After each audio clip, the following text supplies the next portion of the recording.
코코본드와 불완전 판매. 현재와 같은 장기적인 저금리 기조하에서는 누구나 고수익 금융상품을 추구하게 된다. 이 과정에서 리스크 요인이 간과되기 쉽다는 점에 주목할 필요가 있다. 현재 국내 가계 부채 규모가 1040조에 달한다고 한다. 이런 사정에서 개인 투자자들의 투자 행태는 리스크 친화적일 수밖에 없다. 나아가 현재 금융상품은 너무나 복잡한 상품 구조를 가지고 있어 전문기관 투자자 역시 리스크 분석이 여의치 않을 정도다. 따라서 금융상품에 대한 정보 분석 능력이 상대적으로 떨어지는 일반 개인 투자자가 사실상 모든 위험을 부담할 가능성이 적지 않다. 대표적인 예가 동양 사태다. 대다수 기관 투자가는 모두 외면한 상태에서 노인층 등의 개인 투자자들만이 투자해 위험을 모두 부담하면서 큰 사회적 이슈가 된 것이다. 키코의 경우도 대기업을 제외한 중소기업들이 위험을 부담했다. 법원 판결 역시 미국의 경우와는 달리 불공정성이 부인됨으로써 달리 구제의 길이 봉쇄됐다. 이런 맥락에서 볼 때 최근 화두가 되고 있는 코코본드에 대해서는 신중한 접근이 필요하다. 코코본드는 영문 명칭인 컨틴전트 컨버터벨 반드의 영문 이니셜 CO를 딴 금융상품이다. 쉽게 말하면 전환사채인데 보기에 따라서는 다소 황당한, 특별한 조건, 컨틴전트이 있는 상품이다. 즉 주로 은행에서 발행되는 전환사채로서 부실금융기관 지정 등 발행사의 변제 능력이 떨어지면 일반적인 경우와는 달리 투자자에게 더 불리한 조건이 부과된다. 부실금융기관으로 전환되면 주식으로 전환되거나 아예 원금의 상각, 즉 원금 자체가 삭감되는 형태다. 상식적인 일반 투자자는 쉽게 이해하기 어렵고 리스크를 정확하게 산정하기도 어렵다. 물론 반대급부는 있다. 높은 이자율이다.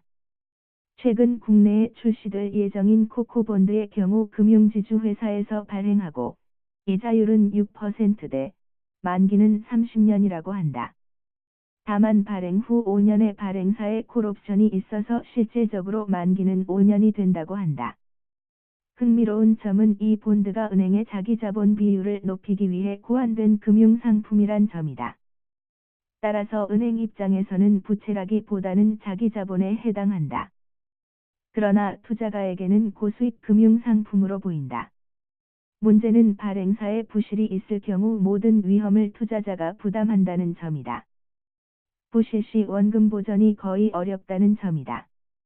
그럼에도 이를 판매하는 사람이 이런 위험을 제대로 설명하고 개인 투자자는 얼마나 이해할 수 있을 것인가?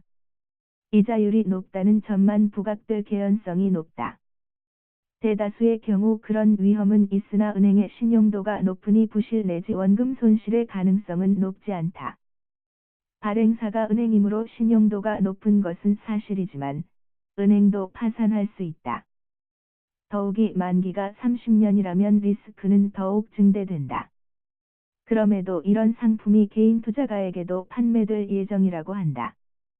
금융감독 당국은 리스크에 대한 설명을 충분히 하도록 해 불완전 판매의 여지가 없도록 하겠다고 한다. 그러나 실효성을 어떻게 담보할 것인가? 법원 역시 최근 기코 사건에서 금융소비자보다는 형식적 자유경쟁 친화적인 태도를 취하고 있어 달리 크게 기대하기 어렵다.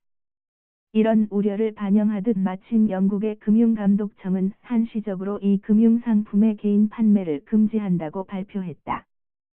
금융시장이 매우 발달한 영국의 감독당국마저 부작용을 깊이 인식한 것으로 보인다.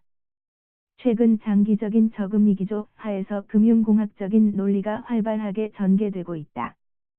즉 고위험성의 금융상품 등으로 금융위기의 가능성이 높아지고 있다는 주장이다.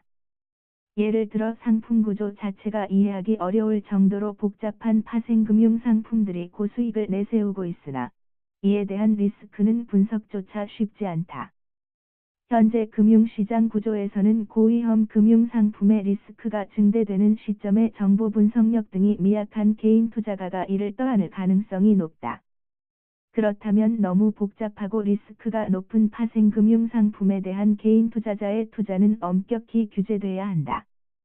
나아가 개인 투자자 보호를 위한 실효성 있는 대책이 선행돼야 한다.